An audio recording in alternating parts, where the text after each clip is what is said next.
There are 7 steps to homeownership, and we're on step number 5, and we're going to jump into that right now.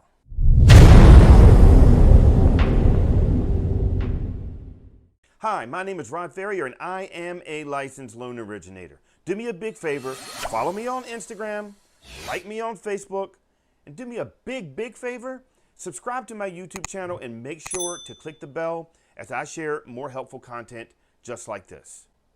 The 5th step to purchasing a home is ratifying your purchase contract.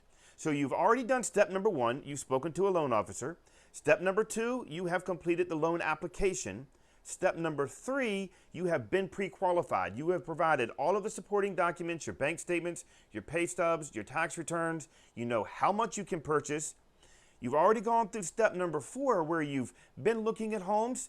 You've searched, you found one that you really like, and now it's time to write and ratify the contract. This is where your real estate agent is really going to work hard for you.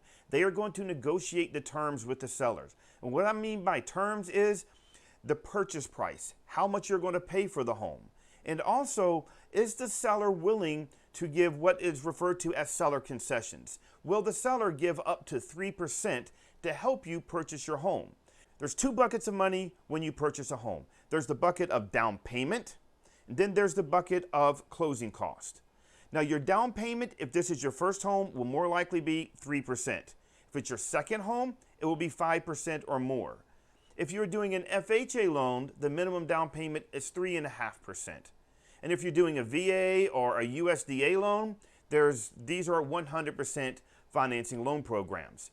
Your real estate agent that represents you is going to be negotiating the terms with the selling agent, with the listing agent of the property that you want to purchase. Once the negotiations are complete and you know what the sales price is, they've determined whether or not they're going to give you any money in seller concessions. This is where you sign the contract, and that is the ratification process. You will be setting a closing date. Is this 30 days from now? Is this 60 days from now? And also picking the title company who will be performing the real estate closing. If you have any questions or you want to take advantage of my free complimentary home buying consultation, make sure to visit my website below. We'll see you on step number 6.